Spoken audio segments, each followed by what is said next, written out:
نام ہے رضی اللہ تعالی عنہم اجمعین۔ رسول من اللہ یتلو صحفا مطہرہ، اللہ کے رسول وہ پاکیزہ صحیفوں کی تلاوت کرتے ہیں، فیہا کتب قیمہ، اس میں لکھی ہوئی مضبوط کتابیں ہیں۔ یعنی ایک رائے یہ ہے کہ ہر صورت اپنی جگہ ایک مکمل ہدایت نامہ ہے، تو کہا گیا کہ یہ جو قرآن ہے اس میں لکھی ہوئی کتابیں ہیں، یہ 114 صورتیں اپنی اپنی جگہ ہدایت کا ایک ایک مکمل پیکج ہیں۔ وَمَا تَفَرَّقَ الَّذِينَ أُوتُوا الْكِتَابَ إِلَّا مِن بَعْدِ مَا جَاءَتْهُمُ الْبَيِّنَةُ، اور اہل کتاب نے تفرقہ نہیں کیا مگر اس کے بعد کہ ان کے پاس واضح دلیل آ گئی۔ یہ ذکر سورۃ البقرہ اور دیگر مقامات پر آ چکا ہے۔ تفرقہ کیوں کیا انہوں نے؟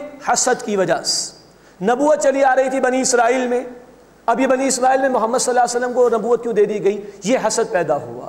تو ہر دور میں جب بھی حق کی دعوت عام ہو رہی ہوگی تو تکبر، تعصب، حسد، یہ وہ چیزیں جو رکاوٹ بنتے ہیں حق کی قبولیت میں، اور انہی برائیوں کی وجہ سے تفرقہ معاشرے میں پیدا ہوتا ہے۔ آج کے ہمارے تفرقے کا حل بھی یہ ہے کہ ہم اپنے تکبر، تعصب کو نیچے رکھتے ہوئے اللہ کی کتاب اور اللہ کے حبیب صلی اللہ علیہ وسلم کی سنت کی بالادستی کو قبول کر لیں۔ اپنی انا کو جب تک فنا نہ کیا جائے یہ تفرق اختلافات ختم نہیں ہو سکتے۔ اللہ اس قرآن کے ذریعے سے، ایک رسول صلی اللہ علیہ وسلم کے اسوہ حسنہ کے ذریعے سے اس پوری امت کو جمع ہونے کی توفیق عطا فرمائے اور اللہ ہمارے ان تفرقات کو ختم فرمائے۔ وَمَا أُمِرُوا إِلَّا لِيَعْبُدُوا اللَّهَ مُخْلِصِينَ لَهُ الدِّينَ، اور انہیں صرف یہی حکم دیا گیا تھا کہ اپنی بندگی کو، اپنی اطاعت کو اللہ کے لیے خالص کرتے ہوئے اسی کی عبادت کریں، حنفاء یکسو ہو کر، وَيُقِيمُوا الصَّلَاةَ وَيُؤْتُوا الزَّكَاةَ، اور نماز قائم کریں اور زکوٰۃ ادا کریں، وَذَلِكَ دِينُ الْقَيِّمَةِ، اور یہی مضبوط سیدھا دین ہے۔ یہ بڑا اہم مقام ہے قرآن حکیم کا، جہاں اللہ نے عبادت کا ذکر بھی کیا اور نماز اور زکوٰۃ کا ذکر بھی کیا۔ فرمایا کہ اپنی اطاعت کو خالص کریں اللہ کے لیے اور اسی کی عبادت کریں یکسو ہو کر۔ عبادت نام ہے محبت کے جذبے کے ساتھ اللہ کی اطاعت کرنا زندگی کے تمام امور میں۔ یہ عبادت گھر میں بھی مطلوب ہے، کاروبار میں بھی مطلوب ہے، رشتہ داروں کے درمیان بھی مطلوب ہے، مسجد میں بھی مطلوب ہے۔ 24 گھنٹے اپنے آپ کو سرنڈر کر دینا اللہ کے حکم کے سامنے محبت کے جذبے کے ساتھ، یہ عبادت ہے۔ لیکن یہاں قرآن نے کہا کہ عبادت کریں یکسو ہو کر اللہ کی، اپنی بندگی، اپنی اطاعت کو اس کے لیے خالص کرتے ہوئے، اور نماز قائم کریں اور زکوٰۃ ادا کریں۔ وہ نماز زکوٰۃ کو قرآن نے علیحدہ بیان کیا، عبادت کو اللہ تعالیٰ نے علیحدہ بیان کیا۔ ایک بہت بڑا کنفیوژن ہے ہمارے معاشرے میں کہ لوگوں نے نماز، زکوٰۃ، روزہ، حج اس کو ہی عبادت سمجھ لیا ہے۔ یہ بہت بڑی غلط فہمی ہے لا علمی کی وجہ سے۔ ہماری زندگی کا مقصد قرآن نے بیان کیا، سورۃ الذاریات آیت نمبر 56 میں، وَمَا خَلَقْتُ الْجِنَّ وَالْإِنسَ إِلَّا لِيَعْبُدُونَ، میں نے جنات اور انسانوں کو صرف اپنے عبادت کے لیے پیدا کیا اور کوئی کام ہی نہیں۔ تو 24 گھنٹے عبادت کرنی ہے۔ ہاں اللہ کے حکم کو دیکھا جائے اور رسول صلی اللہ علیہ وسلم کے طریقے کو دیکھا جائے تو پھر گھر کی زندگی بھی عبادت، پھر کاروبار بھی عبادت ہو سکتا ہے۔ لیکن یہاں نماز، زکوٰۃ کا ذکر الگ ہے۔ نماز، زکوٰۃ، روزہ، حج، دیز آر پلرز آف اسلام، یہ ارکان اسلام ہے جن پر اسلام کی عمارت تعمیر ہوگی۔ عبادت تو 24 گھنٹے پوری زندگی میں مطلوب ہے۔ تو عبادت کا یہ پرورٹڈ تصور جو ہمارے معاشرے میں ہے، یہ چند عبادات ہم ادا کر لیں، چند ریچولز کا اہتمام کر لیں، یہ عبادت ہو گئی، یہ انکمپلیٹ اور پرورٹڈ تصور ہے عبادت کا۔ عبادت نام ہے 24 گھنٹے اپنے آپ کو اللہ کے سامنے جھکانا محبت کے جذبے کے ساتھ۔ اس کے لیے 2 باتیں دیکھنا ضروری ہیں، اللہ کا حکم کیا ہے اور اس کے حبیب صلی اللہ علیہ وسلم کی سنت کیا ہے۔ اللہ ہمیں پوری زندگی میں اپنی عبادت کی توفیق عطا فرمائے۔ وَذَلِكَ دِينُ الْقَيِّمَةِ، اور یہی سیدھا دین ہے کہ کل زندگی پر اللہ کی عبادت کے مطابق عمل ہو، تب دین تمہارا مکمل ہوگا، یہی سیدھا دین ہے۔ اب نتائج بیان ہو رہے ہیں آخرت کے اعتبار سے۔ ان الذین کفروا من اہل الکتاب، بے شک وہ لوگ جنہوں نے کفر کیا اہل کتاب میں سے، والمشرکین، اور مشرکین میں سے، فی نار جہنم خالدین فیہا، وہ جہنم کی آگ میں ہوں گے، ہمیشہ ہمیشہ وہاں رہیں گے۔ اولئک ہم شر البریہ، یہی لوگ بدترین مخلوق ہیں۔ اللہم اجرنا من النار، اے اللہ ہمیں آگ کے عذاب سے محفوظ فرما۔ ان الذین آمنوا وعملوا الصالحات، بے شک وہ لوگ جو ایمان لائے اور جنہوں نے نیک اعمال کیے، اولئک ہم خیر البریہ، یہی لوگ بہترین مخلوق ہیں۔ پچھلی آیت میں کہا جو ایمان نہیں لاتے، کفر کرتے ہیں، بے عملی کرتے ہیں، بدترین مخلوق ہیں، اللہ کی نگاہوں میں وہ جانور سے بھی بدتر ہیں۔ اس آیت میں کہا گیا جو ایمان لاتے ہیں، نیک اعمال کرتے ہیں، یہ واقعتاً اللہ کے نیک بندے ہیں، اللہ ہمیں ان میں شامل فرمائے۔ اولئک هم خیر البریہ، یہ لوگ بہترین مخلوق ہیں۔ جزاؤہم عند ربہم جنات عدن، ان کا بدلہ ان کے رب کے پاس ہے ہمیشہ رہنے والے باغات، تجری من تحتہا الانہار، جن کے نیچے نہریں جاری ہیں، خالدین فیہا ابدا، وہ ان میں ہمیشہ ہمیشہ رہیں گے۔ رضی اللہ عنہم ورضوا عنہ، اللہ ان سے راضی ہوا اور وہ اللہ سے راضی ہوئے۔ کتنا عمدہ بیان ہے اللہ کا۔ اللہ اپنی رضا کا اعلان کرے گا ایسے لوگوں کے لیے، لیکن یہ رضا تمنا سے تو نہیں ملے گی، یہ خواہشات سے تو نہیں ملے گی، یہ صرف دعاؤں سے تو نہیں ملے گی۔ ایمان لاؤ، ایمان کے تقاضوں پر عمل کرو، پھر اس کا مستحق بننے کی کوشش کرو۔ رضی اللہ عنہم ورضوا عنہ، اللہ ان سے راضی ہوا اور وہ اللہ سے راضی ہوئے۔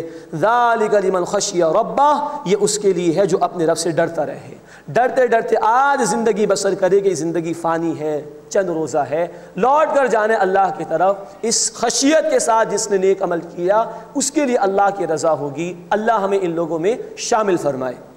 بسم اللہ الرحمن الرحیم۔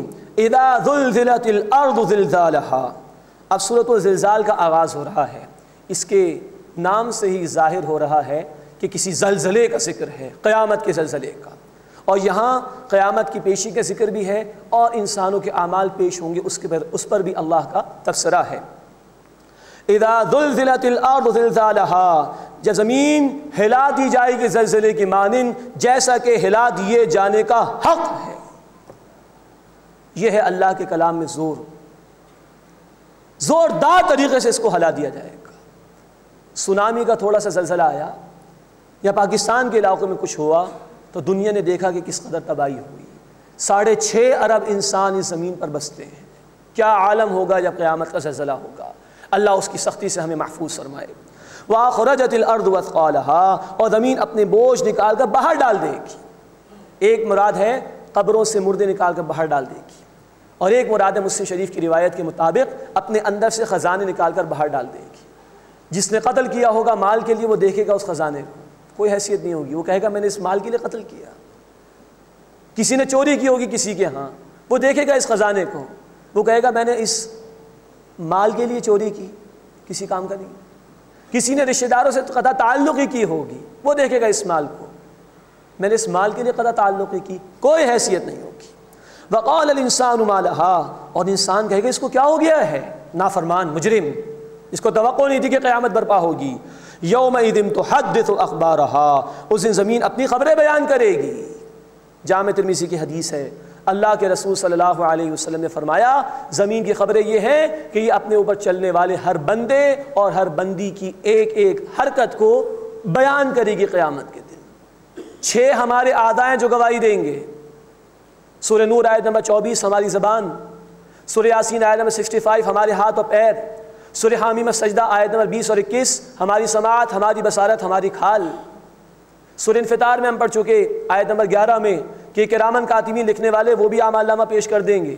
یہ زمین کی گواہی بھی اللہ تعالیٰ پیش کر دیں گے۔ اللہ سب سے بڑا گواہ ہے، وہ خود بھی ہمارے اعمال کو جانتا ہے۔ یہ ہے کہ یہ زمین نوٹ کر رہی ہے ہم کیا اس پر عمل کر رہے ہیں، کیا کچھ کہہ رہے ہیں زبان سے۔ یومئذ تحدث اخبارها، اس دن زمین اپنی خبریں بیان کرے گی، بأن ربک اوحی لها، اس لیے کہ تمہارے رب نے اسے حکم دیا ہوگا۔ صحیح بیان کرے گی۔ دنیا میں گواہیاں خرید لی جاتی ہیں نا، ان کو چینج بھی کرا لیا جاتا ہے۔ زمین بولے گی اللہ کے حکم سے ٹھیک بولے گی۔ یومئذ یصدر الناس اشتاتا، اس دن لوگ گروہ در گروہ نکلیں گے، ان کی جماعتیں بنا دی جائیں گی، مجرمین الگ اور فرمانبردار الگ۔ لیروا اعمالہم، تاکہ انہیں ان کے اعمال دکھا دیے جائیں، پیشی ہوگی۔ اب اس کے بعد ہلا دینے والے الفاظ قرآن کے، فمن یعمل مثقال ذرۃ خیرا یرہ، بس جس نے ذرہ برابر کوئی نیکی کی ہوگی وہ موجود پائے گا اس کو، یہ بشارت ہے۔ ومن یعمل مثقال ذرۃ شرا یرہ، اور جس نے ذرہ برابر برائی کی ہوگی وہ بھی اس سے موجود پائے گا۔ ذرہ، سورج کی روشنی ہماری کھڑکی سے گھر میں آتی، ہم دیکھتے چھوٹے چھوٹے ذرات کو، ویزیبل تو یہی ذرہ ہمارے سامنے ہے، اور سائنٹیفکلی اسپیکنگ ہم ایٹم کو جانتے ہیں، اس کو بریک کر لیں تو الیکٹران اور پروٹون کو میکسیمم ہم جانتے ہیں، اس کو بھی اگر کوئی ذرہ سمجھ رہا ہے تو اللہ اس کو بھی پیش کر دے گا. کوئی عمل ان ریکارڈڈ نہیں رہے گا، ان پریزنٹڈ نہیں رہے گا، ایک ایک عمل لکھا جا رہا ہے، ایک ایک عمل وہاں پر پیش کیا جائے گا. اللہ ہمیں نیک اعمال کرنے کی توفیق عطا فرمائے اور برے اعمال سے بچنے کی توفیق عطا فرمائے. بسم اللہ الرحمن الرحیم. والعادیات ضبحا فالموریات قدحا. اب سورۃ العادیات کا آغاز ہو رہا ہے. اس میں اللہ نے گھوڑوں کی قسمیں کھائی اور ان سے ایک عبرت دلائی ہے انسان کو کہ وہ وفادار بننے کی کوشش کرے، اور قیامت کے محاسبے کا بھی اس میں ذکر کیا گیا ہے. والعادیات ضبحا، قسم ہے دوڑنے والے ہانپنے والے گھوڑوں کی. فالموریات قدحا، پس پھر قسم ہے ان کی جو اپنی ٹاپوں سے چنگاریاں اڑاتے ہیں. فالمغیرات صبحا، پھر صبح کے وقت کارروائیاں کرنے والے گھوڑوں کی قسم. فأثرن به نقعا، پھر گرد اڑانے والے گھوڑوں کی قسم. فوسطن به جمعا، پھر اسی وقت فوج میں گھس جانے والے گھوڑوں کی قسم جو لوٹ مار کے لیے استعمال ہوتے ہیں. عرب کے معاشرے میں اونٹ بھی استعمال ہوتا تھا اور گھوڑے کو بھی وہ استعمال کرتے تھے. اکثریت کا معاملہ یہ تھا کہ وہ لوٹ مار کے ذریعے سے مال کماتے تھے، تو جب لوٹ مار کرنے کسی قافلے کے خلاف تو تیز رفتار جانور کی ضرورت ہے، گھوڑے کو استعمال کرتے تھے.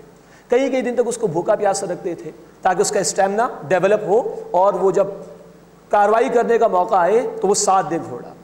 یہ گھوڑے ان کا ساتھ دیتے تھے، دھول برداشت کرتے تھے، ساری مشقت برداشت کرتے تھے. اللہ تعالیٰ نے ان کو توجہ دلائی کہ تم ان گھوڑوں کے مالک تو نہیں، تم ان کے خالق بھی نہیں ہو، ان کے رازق بھی نہیں ہو، لیکن تم ذرا سا ان کو چارہ دیتے ہو تو کتنی تمہاری بات مانتے ہیں، اپنی جان دینے کو تیار ہیں تمہارے لیے چند ٹکے حاصل کرنے کے لیے. تم ان کے مالک نہیں، خالق نہیں، رازق نہیں.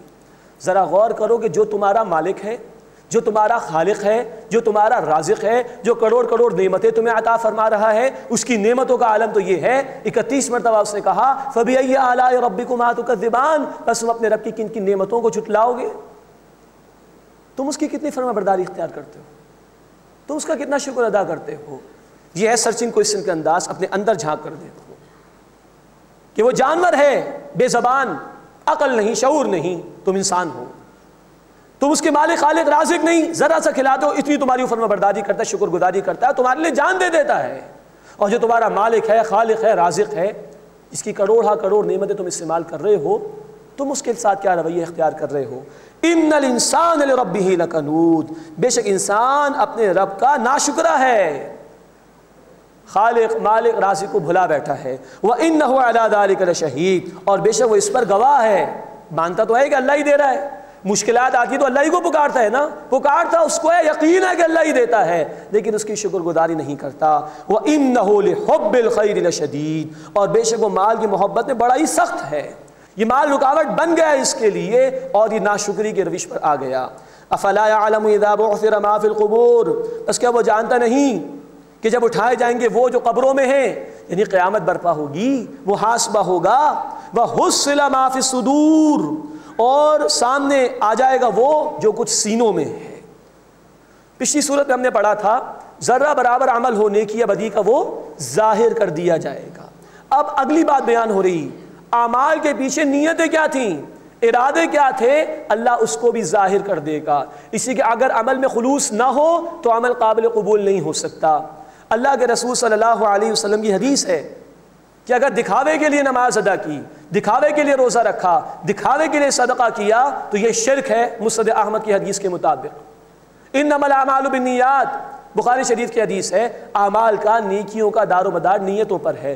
نیتیں بھی جانچ لے گا اللہ تعالیٰ کہ تمہارے سینوں میں کیا ارادے اور نیتیں تھیں. نیتوں کی بنیاد پر ہی اعمال کا محاسبہ اور فیصلہ ہوگا. وَحُصِّلَ مَا فِي الصُّدُورِ، اور سامنے آ جائے گا وہ جو کچھ سینوں میں ہے. إِنَّ رَبَّهُمْ بِهِمْ يَوْمَئِذٍ لَخَبِيرٌ، بے شک ان کا رب اس دن ان سے خوب باخبر ہوگا. اللہ آج بھی خوب واقف ہے، لیکن لوگ توجہ نہیں کر رہے، لوگ گناہ کرتے ہیں، سمجھتے کہ کوئی دیکھ نہیں رہا. اللہ آج بھی واقف ہے، لیکن اللہ قیامت کے دن واضح کر کے دکھا دے گا یہ تمہارے اقوال تھے، یہ تمہارے اعمال تھے. تو تمہیں خوب معلوم ہو جائے گا کہ ہمارا ہر قول نقل ہو رہا تھا، ہمارا ہر عمل نقل ہو رہا تھا. اللہ یہ محاسبہ ہمارے لیے آسان فرمائے. آمین یا رب العالمین. وآخر دعوانا الحمد للہ رب العالمین.